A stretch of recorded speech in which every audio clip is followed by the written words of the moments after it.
Bom dia a todos. Hoje é domingo, dia do meu aniversário.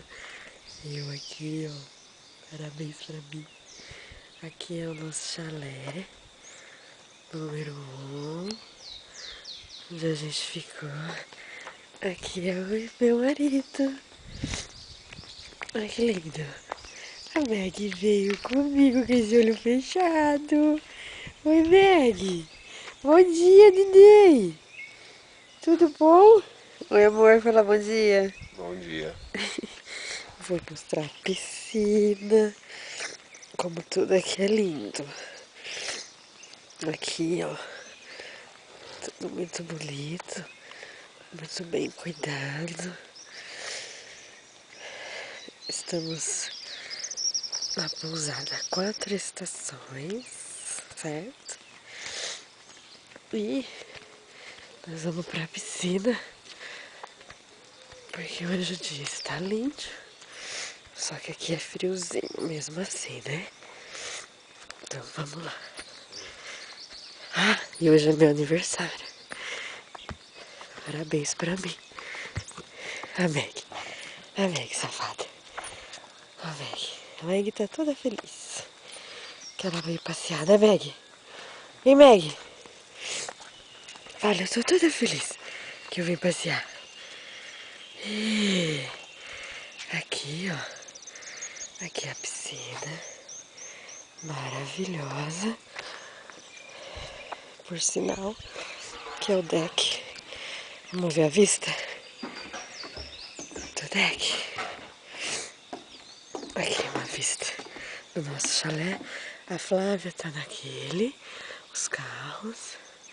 Eu e a Roberta nesse. A Roberta tá no da riqueza, onde tem a rede. Eu sou do ladinho humilde, da pobreza. Aí aqui, ó, é a nossa vista. Olha que maravilha. Não é lindo? Olha quanto verde. Adoro. Vou mostrar a jacuzzi, que é um espetáculo à parte. Muito lindo também. Aqui, opa, aqui, lindo. Aqui,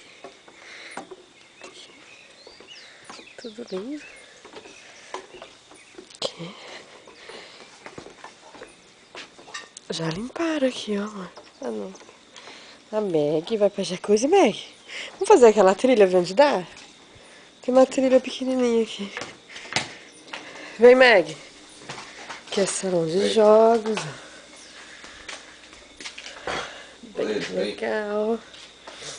Também os banheiros, cozinha, a churrasqueira de onde foi nossa festa aqui, ó, perto da jacuzzi.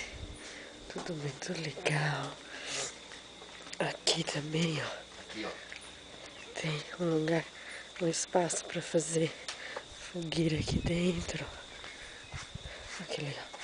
Faz fogueira aqui. Vamos, Meg? Vamos passear? Vamos? Vamos ver onde dá? Olha lá. Vamos?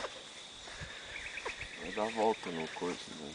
Então a gente dá. Aqui tem uma trilha, nós vamos fazer e ver onde vai dar.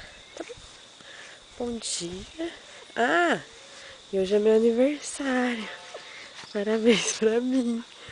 Vamos lá. Pique, Meg, vai. Vai, Meg, no pique. Pique. Essa menina tá feliz que veio. No pique, menina.